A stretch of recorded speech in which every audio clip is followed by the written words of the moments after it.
Hey guys, tonight we begin with a question that's often forgotten amid the chaos of tanks, trenches and total war. What did World War II soldiers actually eat? From American K rations to German ersatz bread, Soviet cabbage soup to Japanese rice balls, tonight we're peeling back the layers of history, one can of corned beef at a time. So before you get comfortable, take a moment to like the video and subscribe, but only if you genuinely enjoy what I do here. And let me know in the comments where you're tuning in from and what time it is for you. It's always fascinating to see who's joining us from around the world. Now, dim the lights, maybe turn on a fan for that soft background hum, and let's ease into tonight's journey together. Before a single shot was fired, before tanks rumbled across Europe or planes screamed overhead, every army faced one universal, unglamorous challenge: feeding its soldiers without killing them in the process. Let's be honest. When we think of World War II, we imagine battles, bravery, and black and white newsreels. Rarely do we stop to ask the really gritty questions like, did that guy storming Normandy have breakfast? And if so, what on earth was it? Spoiler, it wasn't pancakes. Feeding millions of men across continents wasn't just a culinary experiment. It was a logistical nightmare with a side of dysentery. Rations had to be portable, non-perishable, cheap, and preferably not make you cry after eating them. Flavor was a distant fifth priority, somewhere between won't explode if dropped and doesn't attract rats. Different nations approached the problem in different ways.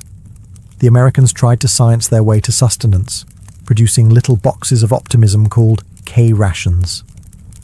The Germans, early in the war, sent troops out with hearty meat and rye, then eventually replaced it all with something resembling punishment in a can. The British clung to tea like it was holding the empire together. It probably was. The Soviets boiled cabbage like it was a sacred tradition. And the Japanese, well, they were expected to travel light and fight hard, sometimes on just rice balls and hope. Food wasn't just fuel, it was morale. A hot meal could lift spirits. A cold tin of greasy corned beef could crush them. Some soldiers developed fondness for their rations. Others swore they'd never eat a cracker again. Many dreamed not of glory or victory, but of butter, bread, and anything that didn't come wrapped in brown paper. And while generals debated strategy in war rooms, privates in foxholes were bartering chocolate for cigarettes and praying the guy next to them didn't snore through mess call. So tonight, we're not talking about battles won or borders redrawn. We're talking about spam, crackers, powdered eggs, and the real war, between soldiers and the strange, suspicious contents of their ration tins. Because if there's one universal truth about war, it's that everyone has to eat, even if the food fights back. Alright, you're a US soldier in World War II.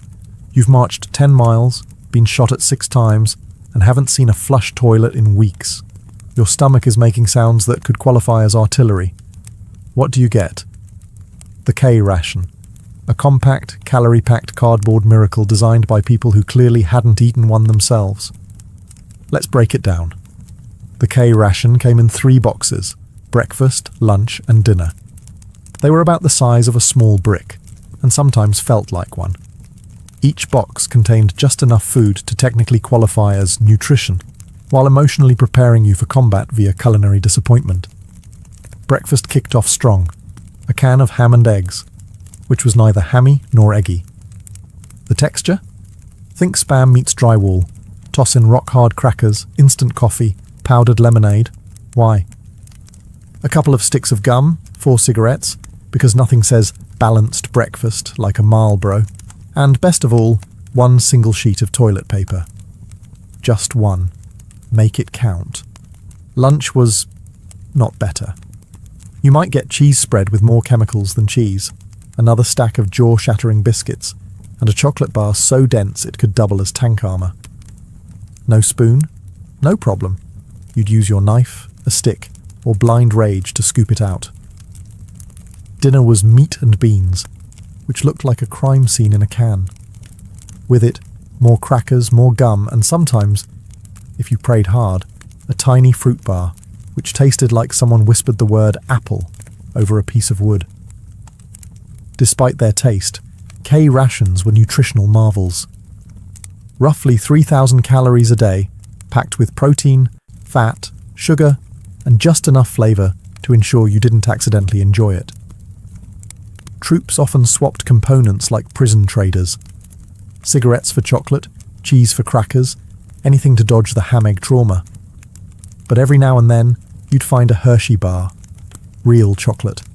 Real comfort. For one bite, you weren't in the mud. You were back home. That alone made the rest of the ration worth tolerating. So yes, the K ration was dry, weirdly square, and kind of tasted like war. But in the end, it was the fuel that helped win a global conflict, one questionable meat product at a time. If the K ration was the army's idea of a meal, then the D ration was their idea of a survival threat disguised as dessert. The D ration looked like a chocolate bar, came wrapped like a chocolate bar, and was issued to soldiers as a chocolate bar. But that's where the similarities ended, because this wasn't your sweet little Hershey's Kiss. No, the D ration was engineered in coordination with the US Army to do three things. 1. Not melt. 2. Last forever. And 3. Taste like absolute despair. It was roughly the size of a deck of cards and dense enough to stop a bullet. In fact, some soldiers swore it had, whether in their packs or their intestines. The ingredients were technically food: chocolate, sugar, oat flour, and a little cocoa fat. The result? A brown brick that could double as a bludgeon or emergency building material. Why was it made this way? Because it had to survive the tropics, deserts, and frozen tundras without turning into goo. And the military specifically requested it be unappetizing, so soldiers wouldn't eat it unless they were actually starving. Mission accomplished. The bar was so hard that biting into it without softening it first could lead to dental emergencies. Some guys tried grating it into hot water. Others just stared at it in confusion. A few, legend says, used it to hammer tent stakes. But hey, it had calories. About 600 per bar, which could keep a man alive through a day of combat. Barely. If you were trapped behind enemy lines, or stuck in a foxhole with nothing but your rifle and bad decisions, the D ration might just save your life. Emotionally, not so much.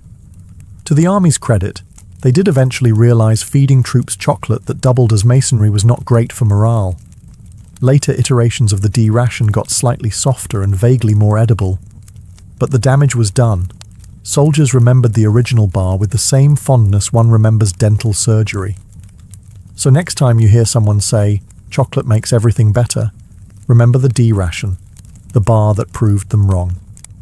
If the K ration was survival food and the D ration was edible punishment, then the field kitchen was a soldier's only shot at eating something warm, recognizable, and only mildly soul-crushing. Field kitchens, also known as rolling misery carts, were mobile food units pulled behind trucks or horses. They were the military's attempt at fine dining on the go. And by fine, we mean not cold and in a can. These kitchens churned out industrial-sized vats of stew, beans, gravy-like substances, and enough coffee to power an infantry division through a mild existential crisis. Meals were served cafeteria-style. You'd line up with your trusty mess kit, a metal tray that looked like it belonged in a science experiment, and shuffle forward, praying the guy ahead didn't take the last ladle of something vaguely meat-coloured. The food was ladled out with military precision. One scoop for you, one suspicious stare, and on to the next, private. The menu? It depended on where you were. In Europe you might get creamed chipped beef on toast, affectionately and permanently renamed by the troops as SOS, or stuff on a shingle, though most used a less polite S word. In the Pacific, you were lucky if it wasn't just rice and hot dog fragments swimming in broth. Coffee, though, was sacred. It was strong, bitter, and brewed in quantities large enough to reanimate the dead. Soldiers drank it hot, cold, black, or with powdered milk, as long as it kept them awake and angry. The best part of the field kitchen experience? The smell. It meant food was coming. The worst part? everything else. Your food was served outdoors, often in rain, snow, or the kind of mud that had its own ecosystem. You sat on rocks, helmets, or the ground. There were no forks. There was no ambience. Just you, your friends, and a tin of beans that might be older than your commanding officer. Still, when it was hot and vaguely chewable, field kitchen food felt like heaven. It wasn't glamorous, but in a world of chaos, bullets, and K-rations, it was the closest thing to comfort food. At the start of World War II, German soldiers marched into battle with swagger, clean uniforms, and something shockingly rare in wartime logistics: actual food that resembled real meals. The early war Wehrmacht ration was downright luxurious compared to what most other armies were choking down. A standard soldier's pack included rye bread, sausages, butter, cheese, canned meats, marmalade, and coffee. Well, ersatz coffee, which we'll discuss later with the disgust it deserves. Each soldier was expected to carry his own food for a couple of days. A noble idea, until you realized how much weight that was once you added rifles, ammunition, grenades, and frostbite.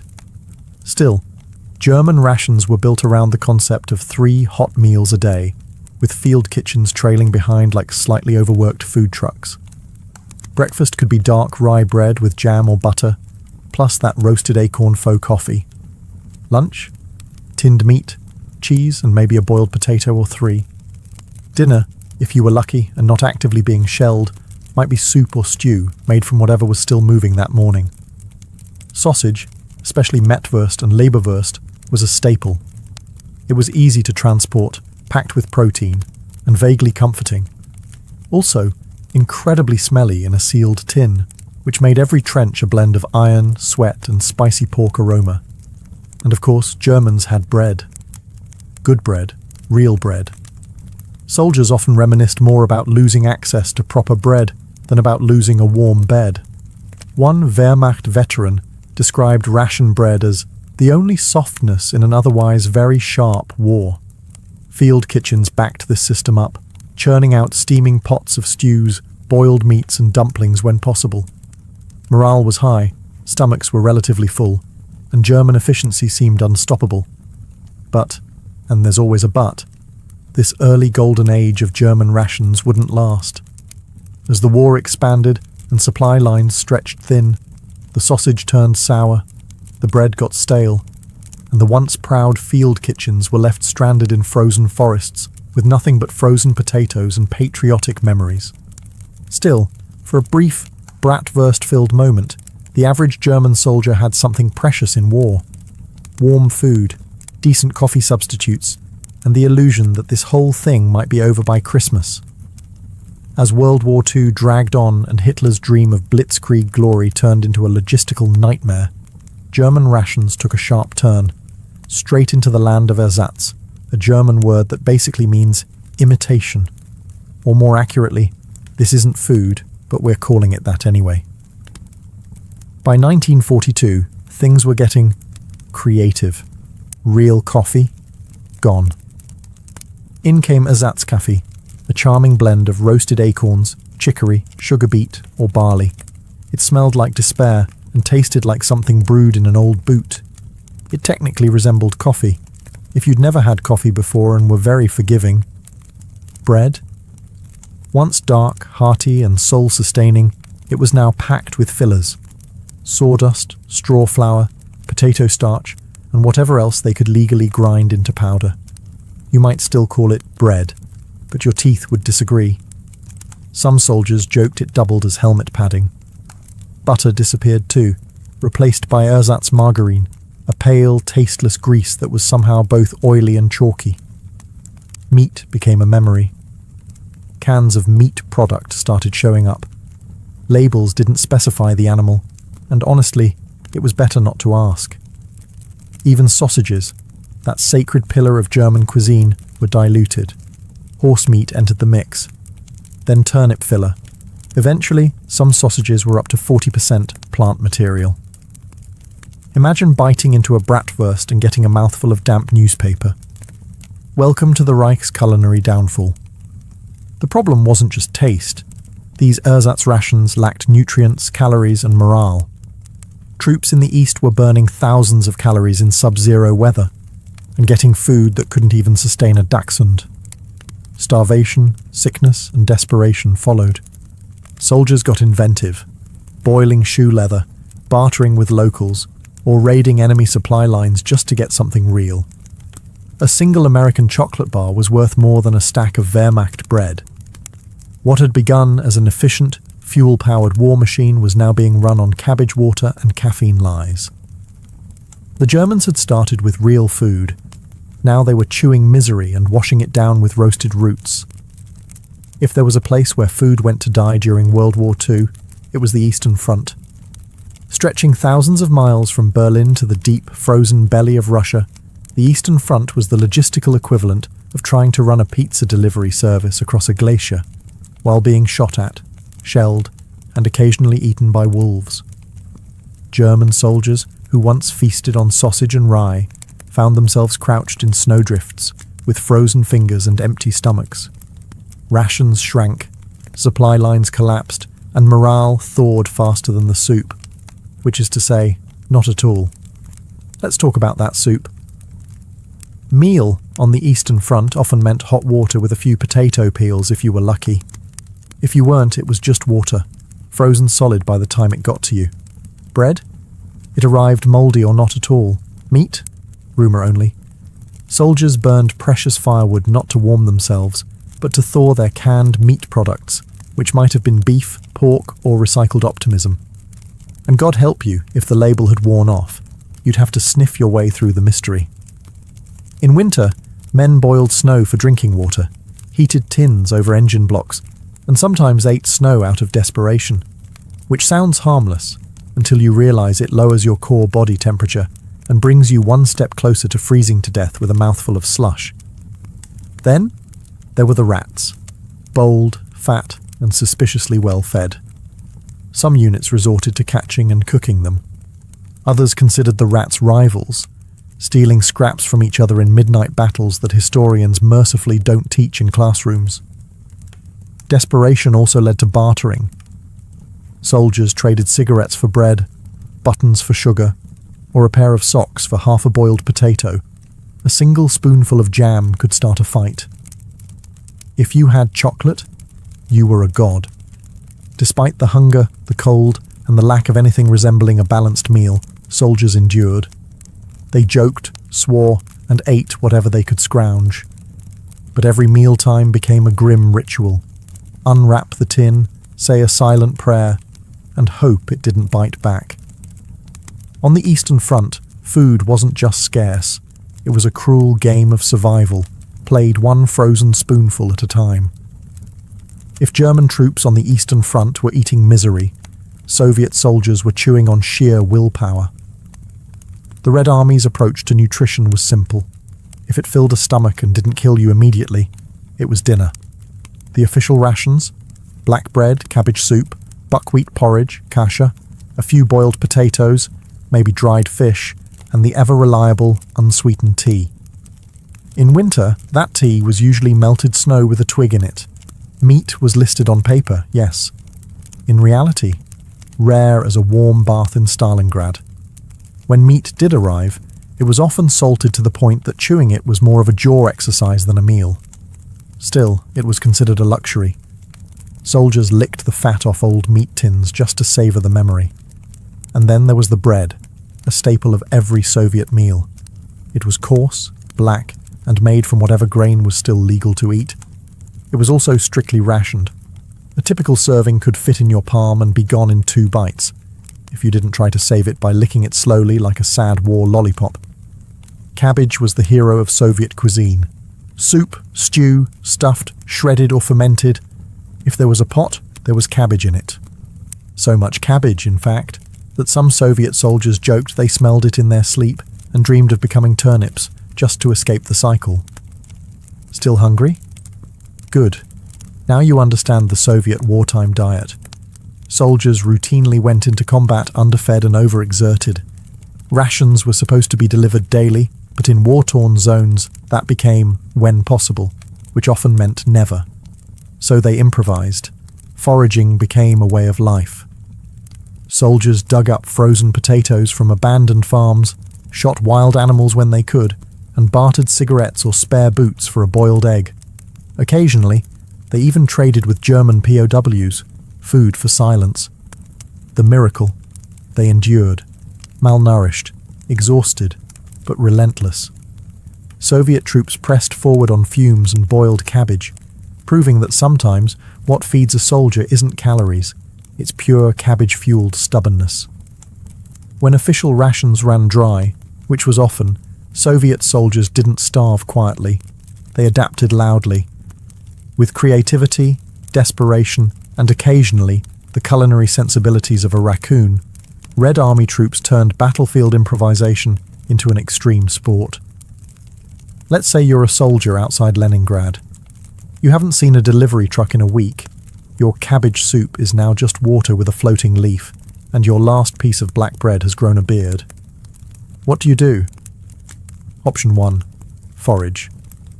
Soldiers scoured the countryside for anything remotely edible: berries, tree bark, boiled grass, dandelions, even flower bulbs. One particularly resourceful unit figured out how to roast shoe leather, not because it tasted good, it didn't, but because it was technically organic. Option 2. Barter. A spare pair of socks might earn you a potato. A broken watch, maybe a spoonful of lard. Tobacco was currency, soap was gold. And if you had a tin of meat, you could get someone to write a letter home and clean your rifle. Option 3. Theft, or as they called it, unauthorized logistics. Soviet soldiers occasionally raided abandoned German outposts just for food. One Red Army veteran recalled the sheer euphoria of finding a box of Wehrmacht sausages. The first time I cried and salivated at the same time. Field kitchens, when functional, were masters of mystery cooking. Cooks tossed in whatever they had: beets, onions, mystery meat, pickled vegetables from 1913. The resulting soup was red, hot, and suspiciously chewy. But it kept you going. Mostly. And yet, morale didn't collapse. Why? Because Soviet culture glorified suffering as proof of strength. Soldiers turned deprivation into a badge of honor. They told jokes about their rations. They sang songs about dried fish. They gave names to their tin cups, which was either camaraderie or a mild fever dream. In the Red Army, mealtime wasn't about flavor, it was about survival theater. Every bowl of borscht, every crumb of bread was a statement: we're still here. If World War II were judged solely by culinary performance, the British Army might have been forced to surrender to its own menu. British soldiers didn't eat, they endured. Their rations were a war within the war, a daily ritual of unseasoned punishment, washed down with eternal optimism and as much tea as humanly possible. Let's start with the sacred trinity: tea, hardtack biscuits, and bully beef. Tea was everything. More than a drink. It was morale in liquid form. Soldiers brewed it in tin mugs, mess tins, helmets, anything that held heat and didn't leak too much. Sometimes there was no milk, no sugar, no dignity, just hot brown water and hope. But it got them through. Hardtack biscuits were designed to outlive the soldier. Dense, chalky, and almost completely tasteless, they had the structural integrity of roofing tiles. They doubled as plates, coasters, or makeshift armor in a pinch. Many troops claimed their dental issues weren't from combat, but from trying to bite these biscuits. Then came bully beef, aka tinned corned beef. It had the visual appeal of canned cat food and the consistency of congealed regret. It was salty, oily, and could be eaten hot, cold, or with the appropriate level of emotional numbness. You sliced it, fried it, diced it, or just stared at it until your appetite left the tent. Also included in the standard ration: powdered eggs, which somehow tasted nothing like eggs, tinned jam, which could glue your jaw shut, and a smattering of oatmeal, chocolate, and dried fruits, all of which arrived in tins that took a crowbar and a prayer to open. The British Army didn't pretend its food was good. It pretended it was sufficient, and in fairness, it kept soldiers alive, barely. Field kitchens could sometimes provide stews, stewed prunes, and the occasional surprise, a real egg, a slice of bread, or something not immediately depressing. But no matter the food, there was always tea. Shells could fall, trucks could explode, but if there was hot water, there was a brew. And in that mug, steaming in a muddy trench, was Britain's greatest ration of all: stubbornness in a cup. By mid-war, British soldiers weren't just fighting the Axis.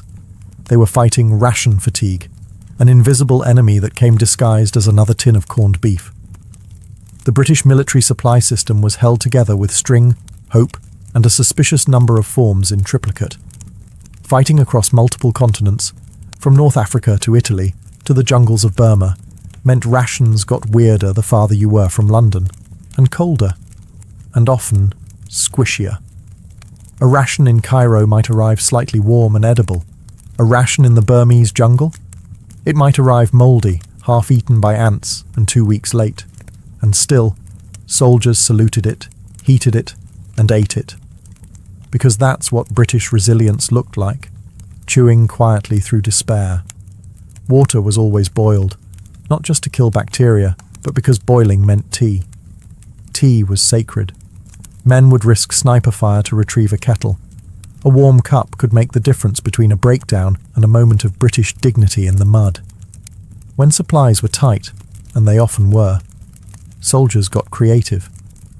They rehydrated powdered milk into tea whitener, spread jam on hardtack with bayonets, and seasoned meat with sarcasm.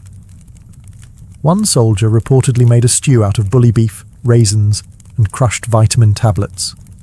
The result? Morally questionable, but technically food. Tinned food was both a blessing and a curse. It lasted forever, yes, but it also required strength, tools, and sometimes divine intervention to open. Soldiers developed strong opinions about tin designs and spent entire afternoons discussing the good key roll ones versus those devil tins with no handles. When something fresh did show up, an egg, a loaf of bread, an actual vegetable, it was cause for celebration or suspicion. One soldier, upon receiving a fresh tomato, stared at it for an hour before deciding to keep it as a pet. Despite the rationing, the blandness, and the biscuit-induced jaw pain, British troops remained stoic. They grumbled with dignity, made jokes about their own digestion, and above all, kept calm and carried on, preferably with tea. If the American soldier had rations, the German had organisation, and the Brit had tea, the Japanese soldier had rice and a terrifying capacity for suffering. The Imperial Japanese Army was built on endurance. Soldiers were taught that self-denial was noble and that hunger was part of their duty, which was convenient because most of them were perpetually starving. The standard Japanese field ration wasn't so much a meal as it was a polite suggestion. A typical pack contained white rice, barley, dried fish, pickled plums, umeboshi, soy sauce concentrate, and maybe a few hard candies.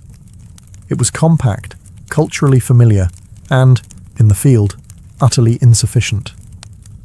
At first, troops set out with multi-day rations wrapped in wax paper or stored in bento-style metal tins. It looked neat, organised, thought out. And then they got to the jungle. In places like New Guinea, Burma, and Guadalcanal, the humidity turned rice into mouldy goo, rats ate through supplies, and fish went bad faster than your hopes of victory. To make matters worse, Japan's military logistics were, generously speaking, a disaster. Supply lines were stretched, bombed, blocked, or forgot to exist altogether. Many units went days, even weeks, with barely a handful of rice to split between them. Soldiers foraged, raided villages, or ate jungle plants whose nutritional value ranged from slightly helpful to hallucinate then collapse. In more desperate cases, they hunted lizards, insects, or even rats. One soldier claimed they made a soup out of boiled grass and boot leather to keep the stomach from shouting. To their credit, or perhaps horror, Japanese troops rarely complained. They believed hardship was honourable.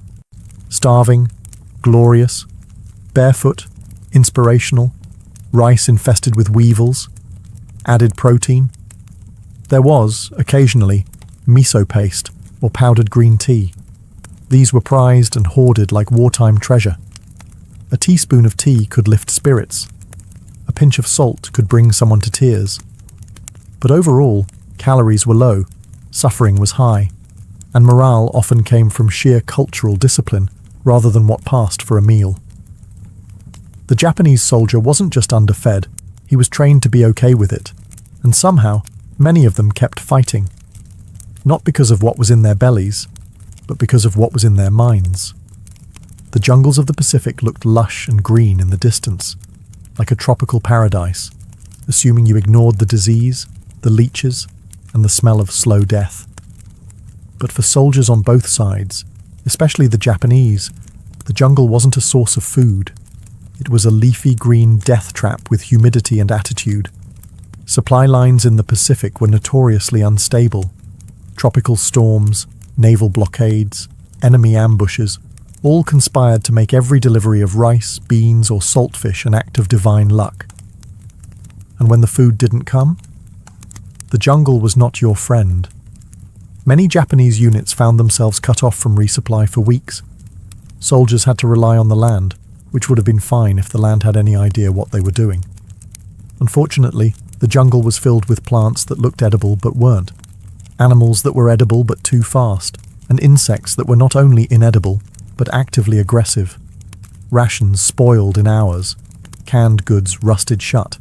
Rice grew mold faster than you could light a fire. One soldier in Guadalcanal wrote, "Everything here is wet. Even my appetite is damp." What did they eat? When lucky, boiled roots, wild fruit, frogs, or jungle fowl, if they could catch it. When unlucky, tree bark, shoe leather, rotting palm stems, or water flavoured with desperation. Stories exist of soldiers boiling the same handful of rice 3 times to extract every last shred of sustenance. Others fermented what was left into a starchy, half-dead porridge known only as jungle glue. And then there were the horrifying rumours, accounts of cannibalism among starving units, especially during sieges. It wasn't widespread, but it did happen. Men driven to the edge by war, isolation, and the shrieking emptiness of their stomachs. If anything can strip away the romanticism of the Pacific theatre, it's that grim little footnote. Disease followed closely behind starvation. Malaria, dysentery, dengue fever, all worsened by malnutrition. Soldiers dropped not from bullets, but from hunger and infection, slowly and invisibly. The jungle didn't care who you fought for. It didn't feed you. It didn't shelter you. It just waited for you to get tired, and then it ate you. War may destroy cities, but it also unlocks the culinary creativity of very hungry, very desperate people with bayonets and a single can of Spam. Across every front, soldiers didn't just eat rations, they negotiated with them. They bartered, swapped, stretched, crushed, fried, and sometimes worshipped the better parts. Food was fuel, but it was also a form of entertainment, and occasionally a mad science experiment. In American foxholes, GIs turned K-ration crackers into improvised pancakes, mixing them with powdered eggs and coffee creamer, then frying the result over a small fire. The final product tasted like despair, but warm despair, which was at least comforting. Canned cheese, melted into an oily paste over hot beans to create trench fondue. Spam, sliced, pan-fried, and stacked between biscuits to make the world's saddest sandwich. Even chewing gum found new uses, sealing leaky canteens or bribing a guy with an extra cigarette. British soldiers, armed with their indestructible hardtack and mystical jars of jam, made jam-butty sandwiches by smashing 2 biscuits together with jam until their teeth gave up. One squad in North Africa famously mixed bully beef with dried fruit and called it Desert Delight. Another named their nightly stew Stuff, because no one could identify what was in it anymore, including the cook. On the Eastern Front, Soviet soldiers used empty shell casings as soup pots, boiled cabbage in helmets, and roasted anything with legs, including once a stolen German sausage that required 3 men to defend it. Even the Japanese, with limited supplies, found ways to repurpose leftovers. Rice was refried with pickled vegetables to create onigiri-style cakes, and dried seaweed was hoarded for flavoring water when nothing else remained. These weren't gourmet meals, they were acts of wartime alchemy. Field improvisation turned boredom into morale, turned not enough into this'll do, and made a lot of food slightly less terrifying. Because when you're stuck in a trench, jungle, or ruined farmhouse, your mess kit becomes your kitchen, your bayonet becomes a spatula, and your meal? A miracle that you survived long enough to eat it. Long after the guns fell silent, long after uniforms were packed away and medals boxed in drawers, one thing stayed with veterans of World War II: the food. Or more precisely, the memory of the food. For many soldiers, rations were more than just sustenance. They were the backdrop to trauma, camaraderie, grief, boredom, and hope. A bite of bully beef could conjure a foxhole in France. A whiff of cabbage soup brought back the frozen trenches outside Stalingrad. A can of Spam wasn't just meat, it was a moment in time. Some remembered their meals with dark humour. American vets would joke about choking down a D ration like it owed them money. British troops swapped stories of trying to trade hardtack biscuits with locals, only to be laughed at. One Soviet veteran claimed he couldn't eat bread for years after the war, not because he hated it, but because it felt like sacred ground. Food marked the boundaries of war. A fresh apple meant you were near a farm, and maybe peace. A hot stew from a field kitchen meant you weren't dying that day. Even bad coffee meant someone cared enough to boil water. Then there were the care packages, those precious morale-boosting gifts from home. Chocolate bars, dried fruit, powdered milk, handwritten notes tucked beside cookies. These weren't just treats, they were emotional lifelines. Some soldiers hoarded them, others shared them. A few rationed them out one bite at a time, stretching hope across weeks of horror. And yet, some flavors stuck around too long. Veterans joked that they could still taste the metal of the tin decades later. One GI swore he could still smell Spam every time it rained. Another insisted his nightmares occasionally starred powdered eggs. Because when you eat in war, you're not just feeding your body, you're anchoring your existence. You're trying to stay human in a world gone mad, and that means every meal, however bland or bizarre, becomes part of you. So next time you toss a snack in the microwave, think of those soldiers, cooking with firewood, bayonets, and sheer determination. For them, every bite was survival, and the taste? It never really left. The ink was barely dry on the US Constitution when the young republic found itself brewing its first major crisis, one that came not from foreign invaders or political factions, but from something far more potent: whiskey. In the early 1790s, America was broke. The Revolutionary War had left the nation buried in debt, and the new federal government, led by President George Washington and Treasury Secretary Alexander Hamilton, needed a plan. Hamilton, ever the fiscal mastermind, proposed an excise tax on domestically produced distilled spirits, whiskey being the most common. To the urban elites and coastal merchants, it sounded reasonable. But on the western frontier, it sounded like a punch in the face from a powdered wig aristocrat. Out west, in places like western Pennsylvania, whiskey wasn't just a drink, it was currency. Farmers distilled their surplus grain into whiskey because it was easier to transport, less perishable, and far more profitable than raw crops. Bartering whiskey for goods and services was part of daily life. So when the federal government started taxing it, many frontier folk saw it not as a revenue measure, but as a betrayal, a reminder that power was drifting back to the same kind of distant authority they'd just fought a revolution to escape. To make matters worse, the tax structure itself seemed custom-built to screw over small producers. Large distilleries could pay an annual flat fee, but small-time distillers, like the ones populating the Appalachian Hills, had to pay per gallon. Translation: the little guy paid more, proportionally. and with federal tax collectors showing up on horseback to enforce the new law, tensions began to boil over.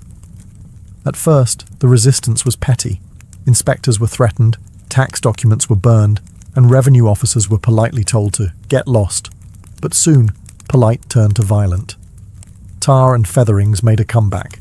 Taxmen were chased from their homes. In one case, a revenue officer was stripped naked, tied to a tree, and had his hair cut off, frontier justice with a splash of moonshine-fueled rage. And Washington? He was watching, silently, waiting, but not for long, because what started as a tax protest was about to spiral into an armed uprising, one that would test the strength of the Constitution and Washington's resolve to enforce it. By 1792, the whiskey tax wasn't just unpopular, it was radioactive. In the backwoods communities of Pennsylvania, Kentucky, and Virginia, opposition was mutating from scattered grumblings into coordinated defiance. Tax collectors were becoming familiar with two sounds: the clink of broken windows and the snap of gunfire overhead. The western counties of Pennsylvania became the epicenter of what many began to call outright rebellion. Meetings were held in taverns and cabins where kegs of homemade whiskey stood proudly next to muskets. These weren't just drunken gripes. They were organized gatherings. Locals formed militias, issued threats to federal officials, and even passed their own resolutions condemning the tax. Some refused to do business with anyone who paid it. It was part protest, part mafia, with a side of corn liquor. In 1793, things escalated further. Tax collectors and sympathizers were ambushed, whipped, and humiliated. One man was captured and paraded through town with a sign reading "Coward" hung around his neck. It was like the Boston Tea Party, but drunker and with worse hygiene. The federal courts responded by issuing summonses to bring the rebels to justice. But good luck serving legal papers in a place where the local sheriff might be part of the mob. The region was effectively slipping into lawlessness. Local officials either turned a blind eye or quietly sided with the insurgents. President Washington, usually calm and measured, started gritting his false teeth. The Whiskey Rebellion was threatening not only public order, but also the legitimacy of federal law itself. If the government couldn't enforce its own taxes, then what was the point of a constitution? What was the point of government? Still, Washington didn't rush. He sent federal commissioners to negotiate with the rebels, but it was like trying to serve tea at a bar fight. The rebels had already formed committees, held conventions, and in some cases talked about full-on secession. They saw themselves not as criminals, but as patriots standing up to tyranny. Meanwhile, Hamilton, ever the hawk, was whispering in Washington's ear, "You want to let these guys stomp on the Constitution? Really? After everything we just went through?" And so, Washington made a decision. One that would shock the rebels and set a historic precedent. He would raise a federal army against his own people. By 1794, the Whiskey Rebellion had become more than a backwoods tantrum. It was an outright challenge to federal authority. George Washington, who had led a revolution just a decade prior, now found himself in the bizarre position of leading an army against Americans, the very citizens he helped liberate. And this wasn't some ragtag militia. Washington called upon more than 12,000 troops, nearly 3 times the size of the force he had at the Battle of Trenton. That included state militias from Maryland, New Jersey, Virginia, and Pennsylvania. Many of these troops were volunteers, but others were voluntold. It was the largest federal force ever marshalled in the US to that point. And it wasn't going to war with the British or French. It was marching west to put down angry farmers with pitchforks and moonshine stills. Hamilton, never one to miss a dramatic moment, rode out with the army like some powdered wig version of Patton. He was thrilled. This was his big moment to show that the federal government had teeth and wasn't afraid to bite. Washington, though reluctant, knew the stakes. The rebellion wasn't just about booze. It was about whether the United States could function as a nation under law. If the rebels could scare off tax collectors and defy Congress without consequences, then the Constitution might as well be used for kindling. So, For the first and only time in American history, a sitting president led troops in the field. Imagine the scene: the most famous man in America, astride a horse, riding westward through the Allegheny Mountains, not to inspire revolution, but to crush one. His presence sent a chilling message. Rebellion would be met not with pamphlets, but with bayonets.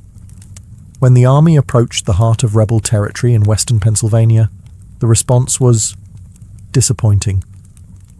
The rebels, who had talked big in taverns and torched a few tacksmen's houses, suddenly remembered they had chores to do.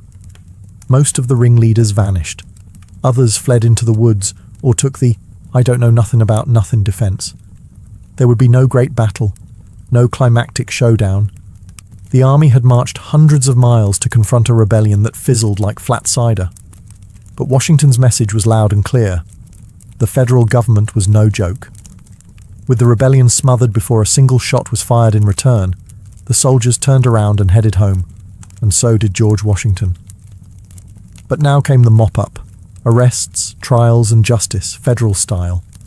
A handful of rebel leaders were captured, though leaders might be generous. Many of the more radical agitators had slipped away into the wilderness. What remained were a few unlucky men who got caught by bad timing or bad hiding spots. 20 were eventually brought to Philadelphia to stand trial for treason. The trials, however, didn't unfold like Hamilton might have dreamed. Evidence was spotty, witnesses were afraid to testify, and the jury, composed of their fellow Pennsylvanians, wasn't exactly keen on throwing their neighbours into a noose. In the end, only 2 men were convicted of treason, and even that verdict came with a side of skepticism. These weren't dangerous warlords. They were poor farmers who had made poor decisions, and Washington, no stranger to rebellion himself, chose mercy over vengeance. In a move that stunned some and reassured others, he pardoned both men. His message? Yes, the government would enforce the law, but it would not become a tyrant in the process. This act of clemency turned out to be as important as the show of force itself. Washington had demonstrated strength, but he also showed restraint. The federal government wasn't going to crush people under its heel like a monarchy might have. Instead, it would lead by law, tempered with justice. Meanwhile, Hamilton grumbled. He wanted more heads to roll, metaphorically, if not literally. He saw the rebellion as proof that the common folk couldn't be trusted with too much freedom, especially not with whiskey involved. But Washington understood the deeper game. Legitimacy didn't come from cracking skulls. It came from showing that the new republic could balance authority with compassion. The rebellion was over, but the precedent it set would echo for generations. The US had passed its first real test of federal authority, and it didn't collapse into chaos.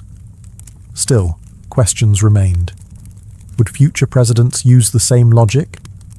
Would mercy always follow power? And most of all, was this the end of frontier rebellion? Or just the beginning?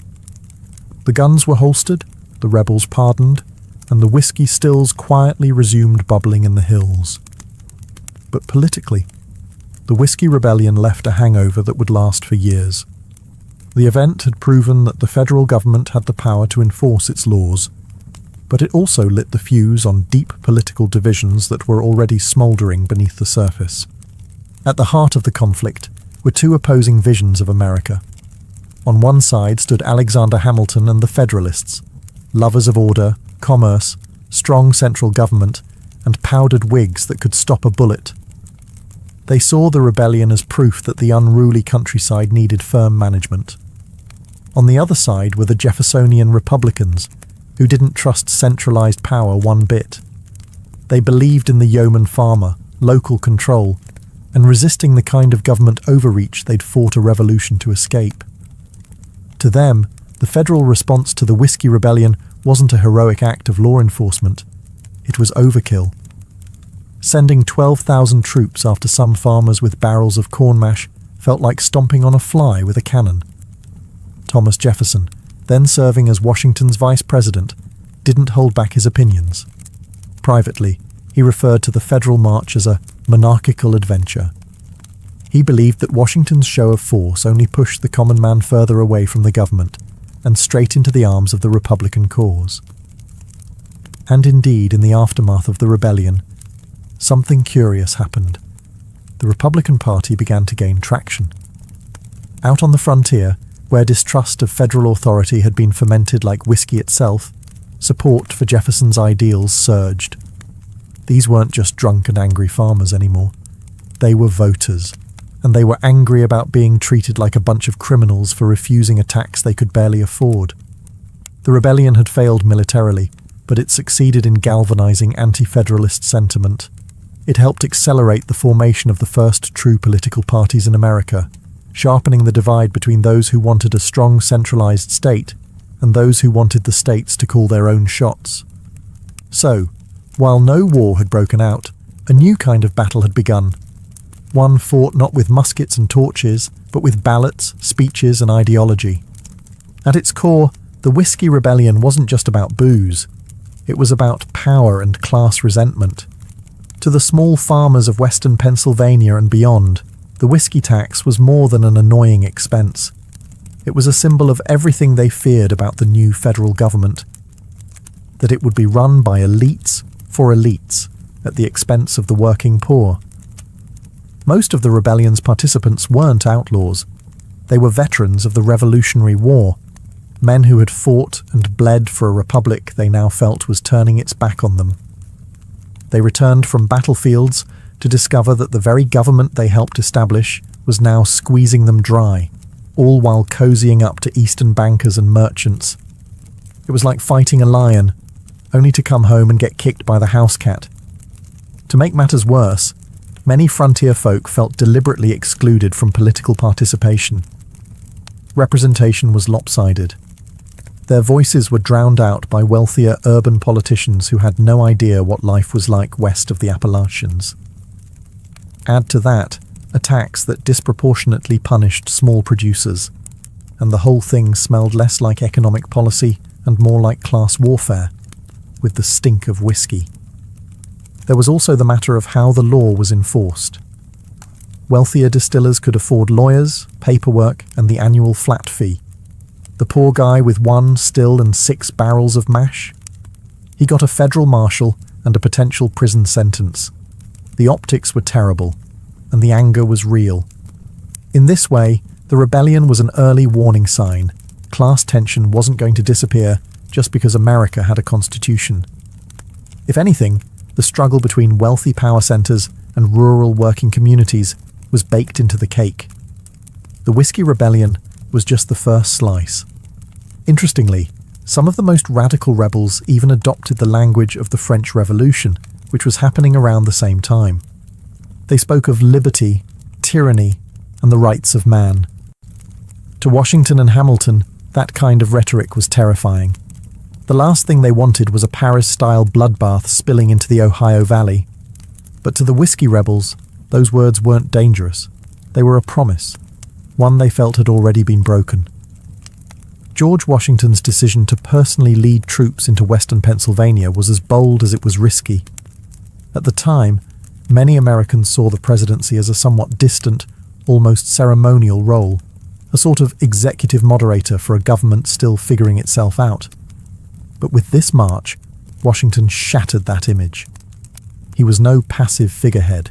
He was an active enforcer of federal power.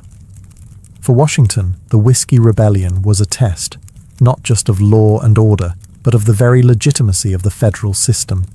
He had helped design the Constitution, and now he was putting it to work. If he failed, if he allowed violence and intimidation to override legislation, the whole project might unravel. 13 separate states could quickly decide they were better off going their own way. The rebellion, in that light, wasn't just a backwoods tantrum. It was the canary in the Democratic coal mine. Washington's personal involvement added enormous weight. His reputation was nearly mythical. He was the father of his country, a man revered by veterans, respected by citizens, and feared by enemies. When word spread that Washington himself was riding west, many rebels melted into the landscape. Some couldn't believe it. Washington was the hero of liberty. Now he was marching on citizens over whiskey. But the gamble paid off. Washington didn't need to fire a single shot to win. His presence alone restored order, and he knew when to stop. Once the rebellion dissolved, he withdrew. He didn't occupy the region, didn't punish the masses, didn't turn it into a show trial. He just reminded everyone, firmly, that the law was not optional. Yet not everyone applauded. Some, especially in the Jeffersonian camp, accused Washington of using military force to silence legitimate political dissent. They painted the march as an overreaction, a flex of executive muscle that could have turned ugly fast. Even some Federalists worried. What precedent had just been set? Still, the rebellion's swift collapse allowed Washington to exit the presidency on a high note. He had enforced the law without becoming a tyrant. He had shown strength without cruelty. But quietly, Washington understood. This wouldn't be the last time America's unity would be tested. And next time, the outcome might not be so bloodless. Although the Whiskey Rebellion ended with barely a whimper, its echoes rippled far and wide, politically, legally, and culturally. In hindsight, this dusty conflict over distilled grain was one of the most important constitutional stress tests in US history. First, it set a critical precedent. The federal government had the right and the ability to enforce its laws, even in the face of violent opposition. Before this, the Constitution had been more theory than reality.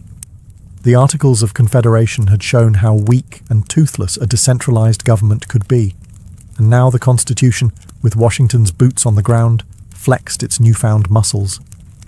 But with that power came a lingering fear. Many Americans, especially in rural areas, began to see the federal government not as a representative of their will, but as a distant, eastern elite that didn't understand or care about frontier life. The very same people who had once cheered the revolution now whispered about oppression from Philadelphia and New York instead of London. Culturally, the Whiskey Rebellion became legend in the Appalachian Hills. Stories were passed down of brave distillers standing up to federal agents. Some were exaggerated, some romanticized, but all carried the same message. Government doesn't always have your back. And if you want something done, sometimes it takes more than a vote. It takes a still, a rifle, and a few angry neighbors. Meanwhile, in Washington, D.C., a new capital being planned during the rebellion's aftermath, lawmakers were taking notes. Future leaders would reference the Whiskey Rebellion every time civil unrest threatened the balance of the Republic. Was this the model? A rapid show of force followed by clemency? Or a dangerous precedent of executive overreach? And then there was the whiskey itself. Ironically, despite the rebellion's failure, the tax never worked. It was expensive to enforce, widely evaded, and politically poisonous. By the early 1800s, under Jefferson's presidency, it was quietly repealed. The rebels lost the battle, but in some twisted way, they'd won the war of public opinion. The frontier didn't forget. Neither did the government. And future presidents would face their own rebellions, both large and small, with the ghost of 1794 riding just behind them, reminding them that order is fragile and that the Republic is always one barrel away from boiling over. The Whiskey Rebellion may seem like a curious footnote today, a quirky chapter in the early American story, but its legacy remains surprisingly alive, swirling like vapor off a still, influencing everything from presidential power to rural resistance. For one, it showed the American people that the Constitution wasn't just parchment and promises, it had muscle. This was the first time the federal government enforced a domestic law with troops, and the fact that it did so under the personal leadership of George Washington gave it historical gravity. Every president since has inherited that precedent. Lincoln, Eisenhower, even recent presidents deploying the National Guard during domestic unrest, all trace a faint line back to 1794 and a president on horseback. The rebellion also injected lasting skepticism into the heart of American politics. Frontier distrust of centralized government became a core part of US political identity. It didn't matter that the rebellion failed. It proved to millions that distant elites could and would flex their power when it suited them. That spirit of rural defiance? You can still hear it in anti-tax protests, states' rights arguments, and the deep American love of local control. In short, the rebellion planted seeds of resistance that never quite died out. They just fermented. Whiskey itself, believe it or not, also reaped a strange legacy. Far from being demonized, it became a symbol of independence and grit. The very substance that sparked a rebellion is now toasted in bars as a proud American tradition.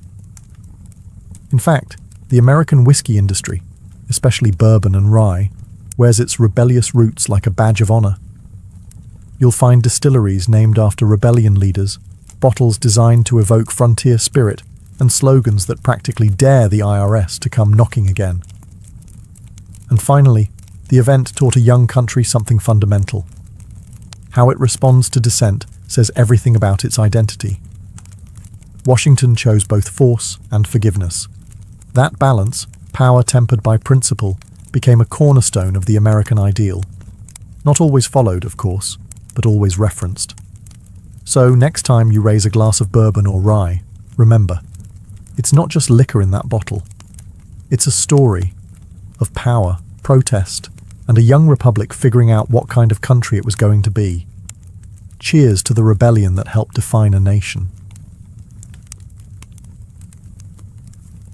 Around 1754 BCE, King Hammurabi of Babylon etched his now famous code into a massive basalt stele, a towering legal monolith meant to awe subjects and assert divine justice.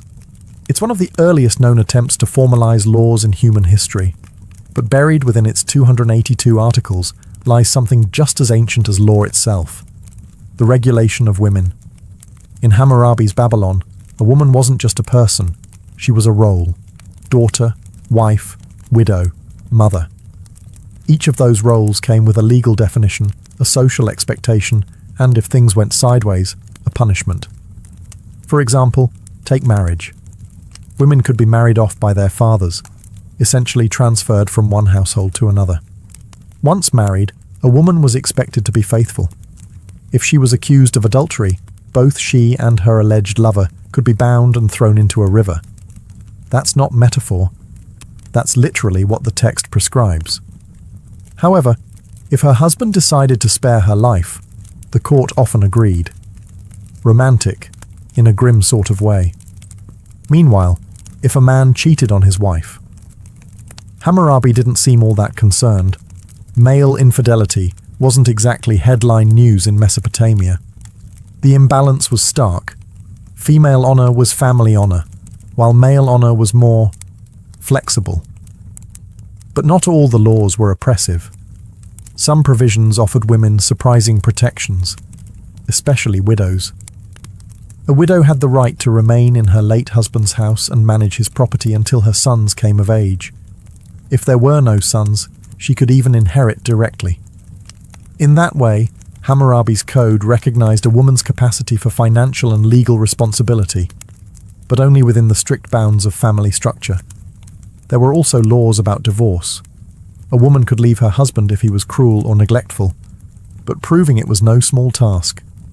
If her claims couldn't be verified, she could be branded a liar and punished severely. Justice wasn't blind. It just squinted harder when the accused wore a veil.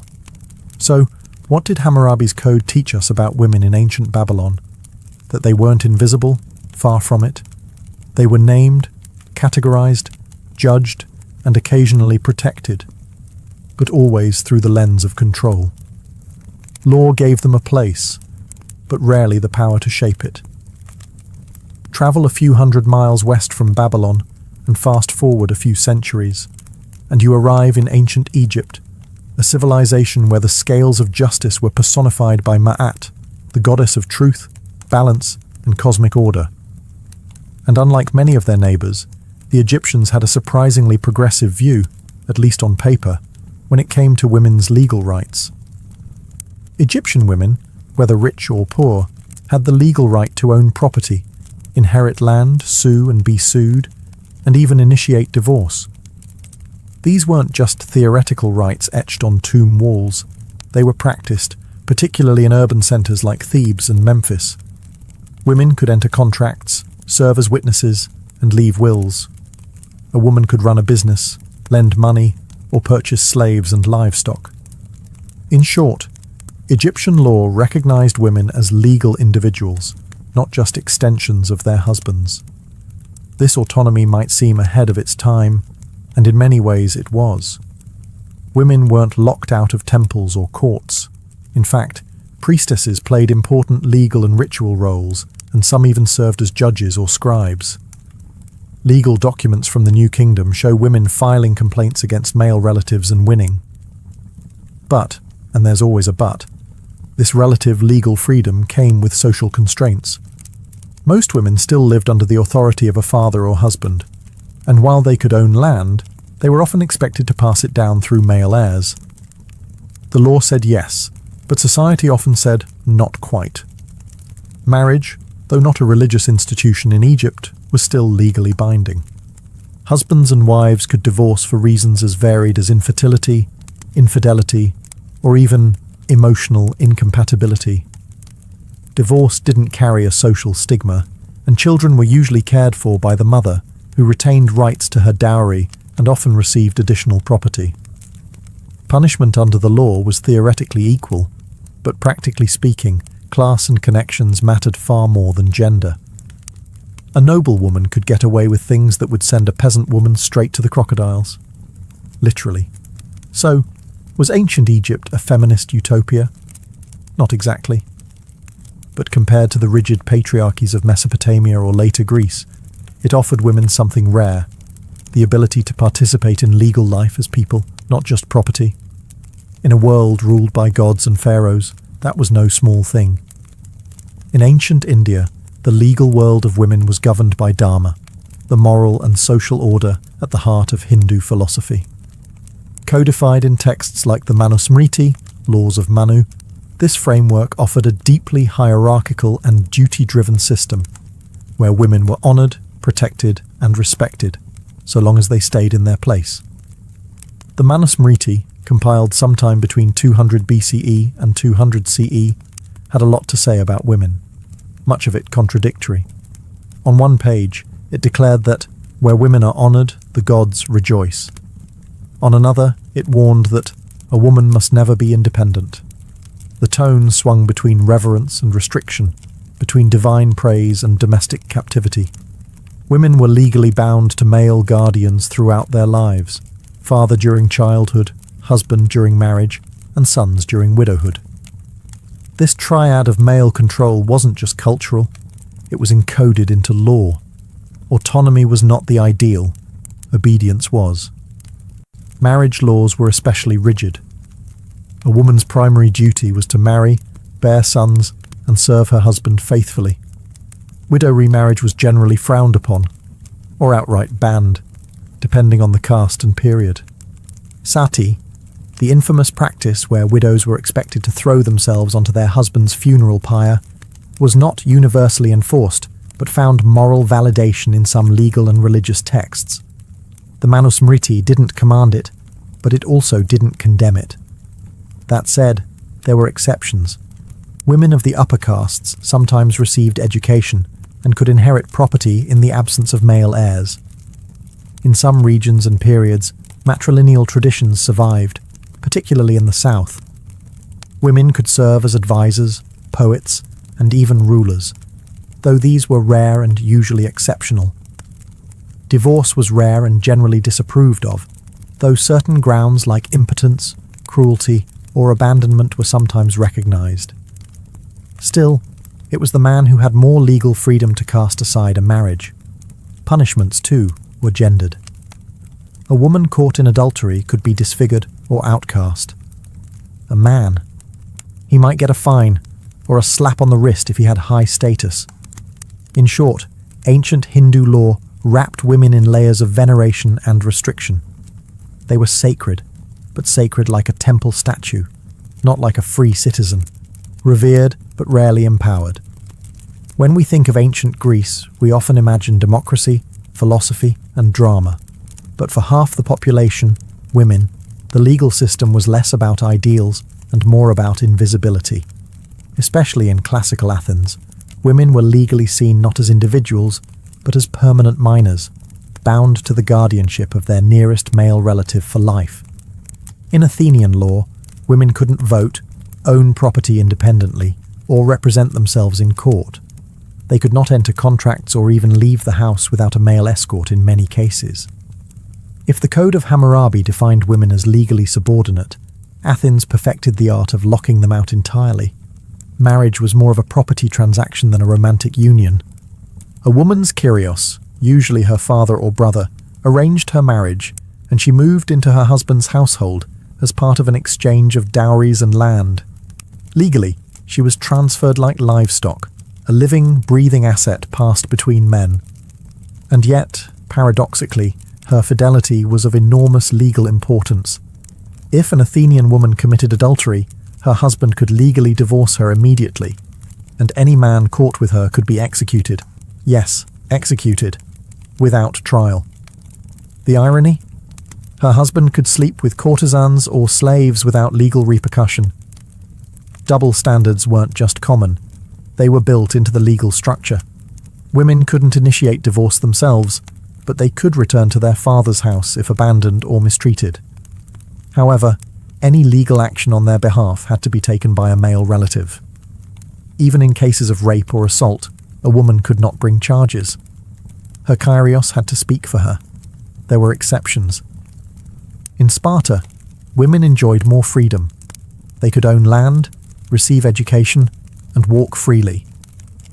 But Spartan women were the anomaly, not the rule. In most city-states, a respectable woman's name was supposed to be spoken as little as possible. The ideal woman was modest, silent, and invisible. And yet, in the shadows of Greek law, women endured. They raised generations, managed households, and in some rare cases, wielded influence from behind the veil of legality. But officially, they weren't citizens. They were shadows in a system that prized logic and liberty, for men only. In the world of ancient Rome, the law was a powerful instrument, and like everything else Roman, it was deeply structured, hierarchical, and pragmatic. Roman women weren't equal citizens by any stretch, but compared to their Greek counterparts, they occupied a slightly more visible and legally complex space within society. At birth, a Roman woman fell under the patria potestas, or the absolute authority of her father. Upon marriage, that authority could either transfer to her husband, manus marriage, or remain with her natal family, sine manu marriage. The latter became increasingly common over time and allowed married women to retain legal ties to their original household, and even manage property independently in some cases. This shift opened the door for women, especially widows or wealthy daughters, to own estates, manage businesses, and draft contracts. While women could not vote or hold office, they could sue in court, often with a male sponsor, act as guardians, and accumulate wealth. Still, Roman law drew a firm line around female behavior. The ideal Roman woman was pudica, modest, loyal, and obedient. Adultery, once treated as a private offence, became a public crime under Augustus's moral reforms. A woman found guilty could lose her dowry, face exile, or worse. Meanwhile, a man's infidelity remained legally unproblematic. Again, patriarchy rarely missed a chance to double down. However, unique roles offered exceptions. Vestals, the virgin priestesses of Vesta, were the only women legally free from male guardianship. They swore 30 years of chastity in exchange for immense prestige, legal independence, and the power to pardon condemned prisoners. But a broken vow of chastity meant being buried alive. Divine authority came with cruel consequences. Roman matrons, respectable married women of the upper classes, held significant social power. They influenced politics through family connections, arranged marriages, and even public mourning rituals. The legal system acknowledged their status through protections for property and legal mechanisms like tutela, a type of male guardianship that, by the imperial period, was often symbolic. So, while Roman women lived within a legal cage, the bars were spaced just far enough apart to allow movement, especially for those born into wealth and prestige. They were constrained, yes, but never entirely silenced. In ancient Hebrew society, law wasn't merely a civic structure, it was divine instruction. Found in the Torah and later interpreted by rabbis, these religious legal texts created a framework that governed every aspect of life, including the roles, rights, and restrictions placed on women. And like many ancient systems, the law both elevated and limited them. At the heart of Hebrew law was the family unit, with women expected to serve as the moral and spiritual backbone of the household, but always under male authority. Fathers arranged marriages. Husbands were heads of households. Sons inherited land. Daughters, by contrast, were expected to marry out and bring a dowry with them, often with no inheritance rights unless there were no sons. However, women were far from voiceless. The ketubah, a marriage contract, gave them legal security in the form of promised financial support and spelled out responsibilities in marriage. If a man failed to provide food, clothing, or intimacy, a woman could seek divorce, a rare provision in the ancient world. But she couldn't initiate it directly. A rabbinic court or her male kin had to advocate on her behalf. Adultery laws were starkly unequal. A married woman caught with another man could be stoned to death, according to Deuteronomic law. A man caught with a married woman, same punishment. But if the woman was unmarried or a slave, the rules became murkier, usually resulting in fines or marriage, depending on the social status involved. In cases of rape, the law demanded a fine and marriage to the victim, an outcome that modern readers understandably find deeply problematic. Ritual purity laws also played a massive role in how women were legally perceived. During menstruation or childbirth, women were considered ritually impure and were temporarily restricted from religious life and physical contact. These laws reinforced ideas of female otherness, not necessarily as sinful, but as symbolically set apart. And yet, the Hebrew Bible is full of strong, legally significant women. Deborah the judge, Ruth the Moabite widow who navigates the inheritance system, and Esther, who bends royal law to save her people. These women were rare, but their presence reveals that the law wasn't always airtight, and that boldness, wisdom, and faith could sometimes make space where the law had closed a door. The Achaemenid Empire, founded by Cyrus the Great in the 6th century BCE, ruled over a vast, diverse population, from Babylonians and Egyptians to Greeks and Medes. And in that sprawling empire, Persian law operated with a level of tolerance and pragmatism uncommon in many ancient societies. This legal flexibility extended, in interesting ways, to women. While Persian law wasn't codified in a single monument like Hammurabi's Code, administrative records, court documents, and inscriptions reveal that women, especially elite women, had considerable legal presence. In particular, Persian royal and noble women were among the most autonomous in the ancient world. In the royal court, women like Atossa, daughter of Cyrus the Great and mother of Xerxes, wielded immense influence. She controlled vast estates, issued commands to administrators, and appeared in imperial inscriptions, not as decorative figures, but as landowners and power players. Records from the Persepolis fortification tablets show women receiving rations, managing work crews, and overseeing production in royal estates. These weren't isolated cases. High-ranking women, especially those close to the king, had legal authority over labor and property. Marriage and family law in Persia combined local customs with overarching imperial oversight. In Persian society, women could own property, enter contracts, and inherit land, rights that were sometimes even more secure than in Greece or Rome. Dowries were legally protected, and women could reclaim them if the marriage ended. Divorce was possible for both men and women, though the process often leaned in favor of the husband, unless serious abuse or infertility could be proven. Punishment laws, however, were still gendered. Adultery was a capital offense, especially for women. But unlike in some neighboring cultures, the method and severity of punishment varied by class. A noblewoman might face exile or house arrest, while a servant could be executed. The law, as always, bowed to hierarchy. Zoroastrianism, the empire's dominant religion, also influenced Persian views on women. While spiritually both men and women had roles in cosmic dualism, practical religious purity laws imposed restrictions on menstruation, childbirth, and bodily contact, echoing patterns seen in Hebrew and Hindu systems. In all, Persian law offered women a curious mix: freedom through rank, respect through religion, and limits through custom. The higher your status, the louder your legal voice. In ancient China, law was not just a system of rules, it was an expression of harmony, hierarchy, and Confucian morality.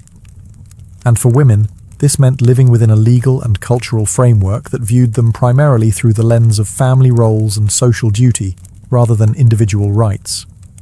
The earliest codified Chinese laws appear during the Zhou dynasty, but it was under the Han dynasty, 206 BCE, 220 CE, that legal structures began to crystallize alongside Confucian ideology.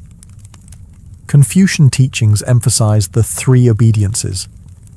A woman must obey her father before marriage, her husband during marriage, and her sons in widowhood. This wasn't just moral advice, it influenced actual legal expectations and societal norms. Women were legally subordinate to men in nearly all contexts. They could not hold public office, rarely appeared in court independently, and were often excluded from inheritance, especially in patrilineal families. A daughter might be cherished within the home, but the law saw her as temporary. She would eventually marry out, taking her dowry with her. Marriage was both a family alliance and a legal contract. A man could divorce his wife for reasons as broad as jealousy or illness, though he could not do so if she had no family to return to, had mourned his parents properly, or had borne him sons. Women, by contrast, had no legal power to initiate divorce unless extreme abuse could be proven, and even then, her case would likely depend on her male relatives stepping in. Adultery laws reflected strong gender bias. A woman caught cheating could be executed. A man cheating with a married woman might face punishment, but cheating with a servant or concubine, that was often overlooked entirely. Honor and legitimacy were tied tightly to the woman's womb. Still, there were exceptions. Some dynasties saw the rise of imperial women, like Empress Lu Ji and Empress Wu, who wielded immense political power, sometimes bending legal codes to suit their ambitions. And in peasant villages, widows who managed households or took over family businesses could wield informal authority, even if the law didn't formally recognize them. In short, ancient Chinese law saw women less as autonomous beings and more as stabilizers of familial order, vital to society's function, yet always second to the men who supposedly maintained its harmony. As we step back and look across the ancient world, from the ziggurats of Babylon to the palaces of Rome, from Vedic India to Confucian China, one thing becomes clear: women were always written into the law, but rarely on their own terms. Nearly every ancient legal system assigned women a role within a male-dominated structure. Whether in Hammurabi's code or the Manusmriti, the fundamental legal assumption was that a woman's identity was relational: daughter, wife, mother, widow. Her rights and responsibilities flowed through the men around her. Law defined her, but it rarely empowered her. Some civilizations, like Egypt and Persia, offered women more autonomy, allowing them to own property, initiate contracts, and even inherit wealth. In these societies, noble or high-born women could carve out pockets of legal authority, sometimes rivaling their male counterparts. But such privileges were far from universal. They depended on class, family, and circumstance more than any underlying belief in gender equality. Other societies, like Greece and Rome, developed sophisticated legal systems while simultaneously fencing women out of public life. Greek women were legally invisible. Roman women had more agency, but still lived within a scaffold of male guardianship and social expectation. In China, Confucian values hardened the ideal of obedient femininity into legal expectation.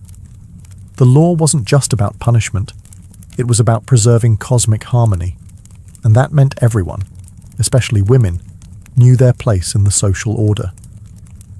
Similarly, In Hindu law, reverence for women coexisted uncomfortably with strict control and moral prescription.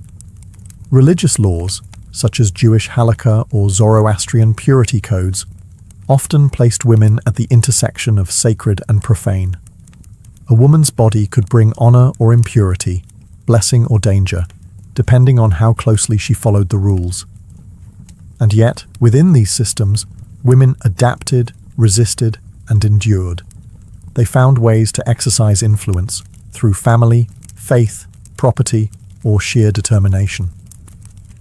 Their stories may not always be carved into stone steles or echoed in ancient law courts, but they moved beneath the surface, shaping households, dynasties, and entire civilizations. Ultimately, ancient legal codes tell us not only how societies treated women, but how they defined power itself, and who they believed deserved to wield it. Long before Wall Street, before vaults and banknotes and savings accounts, banking began in the mud-brick cities of ancient Mesopotamia, the cradle of civilization. And surprisingly, the first bankers weren't suited financiers, they were priests. In cities like Uruk, Lagash, and later Babylon, temples weren't just religious centers. They were the administrative and economic hearts of urban life. These towering ziggurats and their surrounding complexes acted as both spiritual sanctuaries and financial hubs. Farmers and merchants didn't just come to pray, they came to deposit grain, receive loans, and settle debts. Why temples? Because they were the most stable, trusted institutions. The gods didn't run off with your money, and the priesthood had an army of scribes to keep meticulous records. When a farmer delivered a portion of his harvest to the temple granary, he'd receive a clay tablet with a cuneiform inscription, the quantity stored, the date, the depositor's name, and sometimes a witness. This wasn't just a receipt, it was an early form of a check. These receipts could then be transferred. A farmer in debt could hand over his tablet to a creditor as repayment. A merchant could use them to buy goods or settle accounts. In this way, the clay tablet became the ancestor of promissory notes, deposit slips, and IOUs. Temples also issued loans, not just in grain, but in silver, sheep, and other commodities. Interest rates were high by modern standards, typically around 20% for grain and 33% for silver. These weren't casual transactions either. Defaulting on a temple loan could lead to the loss of land, property, or even personal freedom. Interestingly, the concept of compound interest was understood and feared. Some legal codes, like those of Hammurabi, tried to limit or regulate interest practices. Others formalized debt slavery as a punishment. This was banking in its rawest, most primal form, both brilliant and brutal. So while modern banks might be glass towers and spreadsheets, their bones are ancient. The earliest financial systems weren't born in markets, they were born in temples. And in Mesopotamia, the gods didn't just judge your soul, they also balanced your books.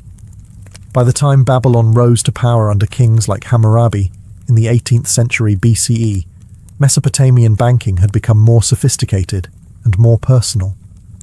While temples and palaces remained important economic players, a new class of financial professionals began to emerge: private moneylenders. These early financiers weren't working out of marble lobbies. They conducted business in humble homes, market stalls, or even beside temple courtyards. But they had one thing temples didn't: flexibility. Where temple loans were often seasonal and tied to agricultural cycles, private moneylenders could tailor deals for merchants, traders, and craftsmen, offering loans in silver, Babylon's preferred unit of currency. Silver wasn't minted into coins yet. That innovation would come much later. Instead, it was weighed out by the shekel, and loans were documented on clay tablets. These tablets detailed the borrower, lender, amount lent, interest rate, repayment date, and sometimes even collateral. If a debtor defaulted, lenders could legally seize land, goods, or even family members. Some contracts read more like threats than agreements. One fascinating innovation was the rise of joint liability loans, where two or more individuals shared responsibility for repayment. This helped reduce the lender's risk and planted the seeds for what we now call co-signed loans. Debt was everywhere in Babylonian society. Farmers borrowed to plant crops, merchants borrowed to finance caravan expeditions, and builders took loans for large construction projects. Debt slavery was a real risk, but the law eventually began to push back. Hammurabi's famous code offered some relief. For example, if a storm destroyed your crops, you might be exempted from interest that season. Babylon also introduced promissory notes and letters of credit, used to transfer money across distances without transporting physical silver. These tools allowed wealthy merchants to expand trade and move money without the risk of robbery, a proto-form of the modern banking network. It's easy to think of banking as a modern system tied to stock tickers and interest rates. But in Babylon, the same mechanics, lending, collateral, interest, and risk, were already shaping lives and livelihoods. Their tools were made of clay, not code, but the game was much the same. In ancient Egypt, economic life revolved around two constants, the Nile River and the pharaoh's granaries. While Egypt didn't develop a formal banking system in the same way as Mesopotamia or later Greece, it nonetheless maintained sophisticated financial practices, rooted in temples, royal treasuries, and massive state-administered storage systems. Instead of coins or silver shekels, Egypt's economy was built on grain. Wheat and barley weren't just food, they were currency. Taxes, wages, and debts were often measured in sacks of grain, and these were stored in vast, centralized granaries. Like Babylonian temples, Egyptian temples functioned as both religious and economic centers, serving as secure storage sites and financial record offices. Scribes recorded every delivery, withdrawal, and transaction on ostraca, pottery shards, or papyrus scrolls. These acted as receipts, contracts, and even early forms of checks. If you deposited 10 sacks of grain at the temple granary in Thebes, you might receive a receipt which could be traded or presented elsewhere to retrieve an equivalent amount, a precursor to modern bank drafts. Loans were common. A farmer might borrow seed grain to plant in the spring, with the promise of repayment after the harvest, usually with interest. Rates varied, but a 25–30% interest rate on grain wasn't unusual. These loans were enforced by scribes and local officials, and default could result in the forfeiture of land, livestock, or even labor. Unlike Babylon, however, private lending in Egypt was more restricted. The state played a dominant role in organizing economic exchange. High officials, priests, and royal administrators were the main actors in large-scale financial activity. Yet there are surviving records of private individuals, especially women, acting as lenders and creditors in local communities. These cases were less common, but they demonstrate a level of grassroots financial agency not often acknowledged. Coinage was introduced only during the late period, influenced by foreign powers like the Persians and later the Greeks. But even then, Egyptians preferred grain and barter systems over metal money. Proof that a functioning economy doesn't need coins, just trust, storage, and records. So while Egypt lacked the sleek columns of a Roman bank or the aggressive contracts of Babylon, it ran a tight temple-based economy built on grain, writing, and bureaucracy, and laid the groundwork for financial infrastructure that lasted thousands of years. With the rise of city-states like Athens and Corinth in the 5th century BCE, ancient Greece introduced two financial revolutions, the minted coin and the money changer. Unlike Mesopotamia or Egypt, where grain and silver were the dominant currencies, the Greeks embraced metal coinage as a public standard, stamped, regulated, and guaranteed by the state. This shift created a new class of financial professionals, the trapezitae, named after the trapeza, or table, from which they worked in the bustling agora. These men functioned as money changers, deposit takers, lenders, and sometimes outright financiers. They exchanged foreign coins, held money for safekeeping, offered loans, and even kept accounts for their clients, a rudimentary form of checking. Need to send money to another city-state? No problem. The trapezites could issue a written draft, allowing merchants to avoid traveling with heavy, theft-prone coinage. If that sounds like a bank transfer, that's because it was, albeit with more sand and fewer algorithms. Lending was a huge part of Greek banking. Interest rates were generally high, especially for risky ventures like maritime trade. Some loans carried 100% interest, justified by the danger of shipwreck, piracy, or storm. These were backed by maritime contracts, which included details of the cargo, route, repayment, and collateral. If the ship sank, the loan was voided. If it returned, big profits. Private citizens could also act as lenders. Wealthy Athenians often invested in smaller loans secured by property or slaves. These transactions were documented before witnesses and scribes and could be enforced in court. In fact, Greek courts were flooded with debt cases, an early sign that money, trust, and lawsuits are eternal bedfellows. And yet banks in Greece weren't formal institutions like we'd expect today. They were more like financial freelancers with serious reputations. There were no licenses, no regulation, and no government insurance. If your trapezites skipped town with your deposit, too bad. Trust was everything, and it could be shattered in a heartbeat. Despite these risks, the Greek financial world thrived. It enabled trade, supported empire building, and even bankrolled wars. In a city where logic and debate ruled, so too did contracts, ledgers, and interest rates. Ancient Greece taught us that once you stamp a coin and assign it value, the rest follows, from debt and profit to risk and ruin. By the time Rome ruled the Mediterranean, banking had evolved from small-scale loans to a full-blown financial engine that powered an empire. The Romans, ever the pragmatists, didn't invent banking, but they perfected it, expanded it, and embedded it deep into the fabric of everyday life. At the heart of Roman finance were the argentari, the Roman equivalent of bankers. These men operated out of tabernae, shops, near the forum, and acted as money changers, deposit takers, lenders, and agents. They exchanged coins from across the empire, held private deposits for safekeeping, paid out loans, and even executed payments between third parties. Wealthy Romans, including senators, deposited large sums with these bankers, who kept ledgers called rationes, the ancestors of our modern account books.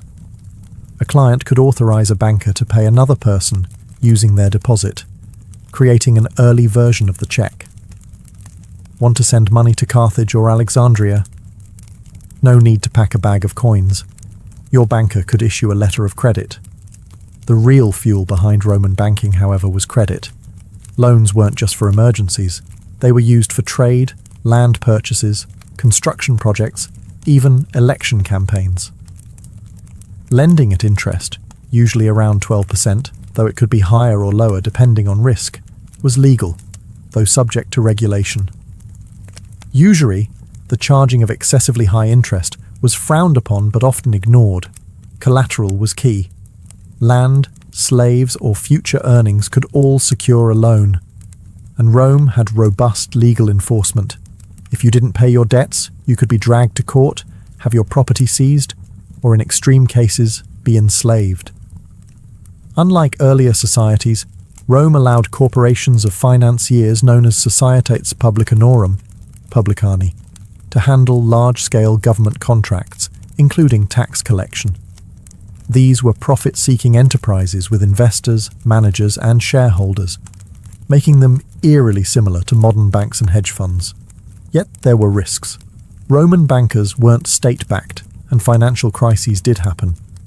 Records show that some banking houses collapsed, triggering waves of panic. Sound familiar? In the Roman world, money flowed through temples, forums, and estates, binding together farmers, traders, soldiers, and senators. And as the empire grew fat on conquest, its financial systems stretched like invisible roads, connecting people not with stone, but with credit, debt, and interest. Before the concept of a central bank existed, the idea of state control over currency was already revolutionizing how economies functioned. In ancient times, the power to mint coins wasn't just economic, it was political. Whoever issued the coin held the trust of the people, and that trust became the backbone of early banking systems. The earliest coins appeared in Lydia, modern-day Turkey, around 600 BCE. Made of electrum, a natural alloy of gold and silver, these stamped pieces marked a shift from weighed metal to standardized currency. No more measuring silver chunks in a dusty market. Now, value could be verified at a glance.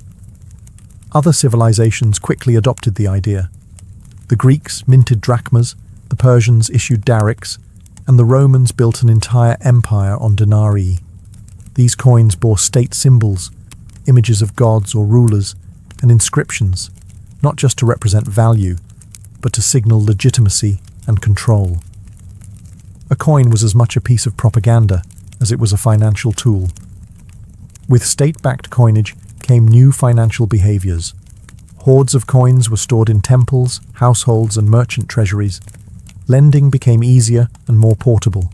Coins could circulate quickly across city-states, and with uniform weights and metal content, traders could move goods across borders with confidence.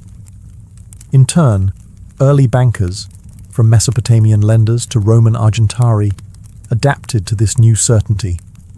They no longer needed to test weights or purity as frequently. Instead, they tracked coins by type, year, and issuer. This consistency reduced transaction friction, expanded trade routes, and made loans more predictable. Coinage also played a role in inflation and monetary policy, albeit in crude forms. Rulers could debase coins by mixing cheaper metals into the mix, stretching the treasury, but undermining trust. Roman emperors famously did this to pay their armies, triggering cycles of devaluation and economic instability. Still, the idea stuck. Currency backed by a state, stamped with its symbol and guaranteed in value. This concept laid the groundwork for everything from medieval gold coins to modern fiat money. In a way, each ancient coin was more than just a piece of metal. It was a promise, a contract, and a tool of empire. It told you not only how much something was worth, but who had the power to decide. In the ancient world, the line between faith and finance was often thin, if it existed at all. Temples didn't just serve the gods. They also served as the earliest safe deposit boxes, banks, and loan offices. Why? Because people trusted the gods far more than they trusted kings, merchants, or wandering moneylenders. Take Delphi, for instance. The sanctuary of Apollo wasn't just a religious destination, it was a financial powerhouse. City-states stored war funds there, wealthy individuals deposited fortunes, and treasuries were built within temple precincts. Religious centers like Delos, Ephesus, and Jerusalem also acted as de facto banks, offering security, prestige, and scribes who kept careful records. A vault under divine watch was seen as safer than any home or fortress. These temples played several financial roles. They held deposits, issued loans, and in some cases even collected interest. In Mesopotamia, as early as the 3rd millennium BCE, temple priests oversaw lending systems where borrowers repaid with grain or silver. In Egypt, temple granaries stored wealth, issued receipts, and facilitated trade. In Greece and Rome, temples frequently held public funds, safeguarded spoils of war, and underwrote construction and festivals, all under the sacred seal of a deity. And temples weren't just passive vaults, they actively lent money. In Athens, for example, the Temple of Athena on the Acropolis loaned silver to the state at interest to fund major public works. Gods, apparently, were patient creditors. Religion also provided the ethical framework for finance. Ancient Hebrew law, for instance, prohibited charging interest to fellow Israelites, but allowed it for foreigners, a moral boundary that blended spiritual identity with economic policy. Hindu Dharma texts laid out rules for fair lending, debt repayment, and even the spiritual consequences of financial misconduct. Of course, these systems weren't without flaws. Temples could be looted in wartime, clerics could be corrupt. But for most of the ancient world, temples were the most trusted institutions, enduring, stable, and reinforced by divine fear. So when you picture ancient banking, don't just imagine dusty coins and cloaked lenders. Picture golden statues, incense and marble columns. Because for thousands of years, the safest place to put your money wasn't under a mattress. It was beneath the watchful eyes of the gods. Long before the invention of credit cards or mortgage calculators, ancient economies ran on a system that was surprisingly familiar. Borrow now, pay later, with interest. Whether you were a Mesopotamian farmer, a Greek merchant, or a Roman senator, if you needed capital, you went to a lender. But the ancient rules of lending were often harsher, and the consequences of default far more personal. Interest wasn't just allowed, it was expected. In Babylon, rates were steep, 20% for grain, 33% for silver, often compounded annually. These figures weren't considered predatory, they were standard. High risk meant high reward, and borrowers understood that if the harvest failed or a caravan didn't return, they were still on the hook. Temples and private lenders alike made fortunes off these loans, and unpaid debt could lead to debt slavery or seizure of property. In ancient Greece, especially Athens, interest rates varied depending on the risk involved. The riskiest loans? Maritime loans. A lender might front silver to fund a trading voyage, knowing the ship might sink or be seized by pirates. To offset the risk, rates could soar to 100% or more. But if the ship returned safely, both merchant and lender could make a killing. The Romans added legal muscle to these arrangements. Loan contracts were written, witnessed, and sealed. Collateral, land, goods, slaves, was recorded in detail. Miss a payment? Your creditor could take you to court, seize your property, or in rare cases, force you into bonded labor. Roman law set a 12% interest cap, but loopholes and exemptions made that number flexible, especially during times of economic stress. Despite the risk, borrowing was common. Farmers borrowed seed, merchants borrowed to buy goods, politicians borrowed to fund their campaigns. Lending greased the gears of ancient economies. And default was an accepted hazard. And yes, fraud and manipulation were part of the game. Lenders sometimes demanded bribes or added administrative fees. Borrowers could lie about collateral or disappear entirely. Without credit scores or banking regulations, trust and reputation were everything. In the end, ancient loans weren't just financial tools. They were power plays. To borrow was to risk more than money. It was to stake your land, your freedom, sometimes even your family, on the chance that tomorrow would be better, or at least profitable. From grain receipts in Mesopotamia to the silver ledgers of Rome, ancient banking wasn't just a footnote in economic history. It was the foundation. These early systems of deposits, loans, interest, and financial record-keeping didn't just fuel local trade. They quietly shaped the architecture of global finance. At the heart of every ancient banking system was the same challenge we face today: trust. Could people trust that the weight of silver was fair? That the grain in the temple granary wouldn't spoil or vanish? That the lender wouldn't disappear with their deposit? And out of that trust, or the desperate need for it, rose record-keeping, contracts, and ultimately institutional finance. The innovations were astonishing for their time. Ancient Babylonians developed loan contracts with fixed interest, repayment terms, and legal witnesses, all inscribed in cuneiform.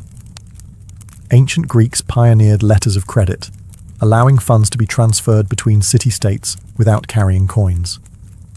The Romans created bankers' associations and formalized debt enforcement in civil law, building a financial system that could stretch from Britain to Syria.